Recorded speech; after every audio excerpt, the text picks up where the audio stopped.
বিপদগুলি দূর করে দেন। আমরা লক্ষ্য করেছি এখানে অনেক নেতৃবৃন্দ আছেন যারা এখানে অতিথি, কিন্তু আমি সত্যি আমার হৃদয়টা বুকটা ধরে যাচ্ছে। সবাই মিলেমিশে যেভাবে ইফতার বন্টন করছেন আমি খুশি, খুব আন্তরিকভাবে যে আমাদের এই ভাইয়েদের দ্বারাই সম্ভব হবে ইনশাআল্লাহ ভবিষ্যতে একটি সুন্দর নির্বাচন আমরা বিশ্বাস করি। আমরা অনুরোধ করতে চাই সবাইকে যে আমাদের ইনশাআল্লাহ ইফতারের আরো 15 মিনিট সময় বাকি আছে। এই সময়ের মধ্যে সবার কাছে ইনশাআল্লাহ ইফতার পৌঁছে যাবে এবং পর্যাপ্ত ইফতারের ব্যবস্থা আছে ইনশাআল্লাহ।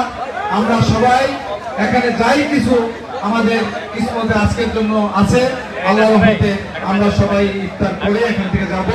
একটু পরে এখানে দোয়া হবে, মুনাজাত হবে এবং আমরা দোয়া মুনাজাতের পরে আমরা ইফতার করে এখান থেকে যাব। আমি প্রিয় ভাইরা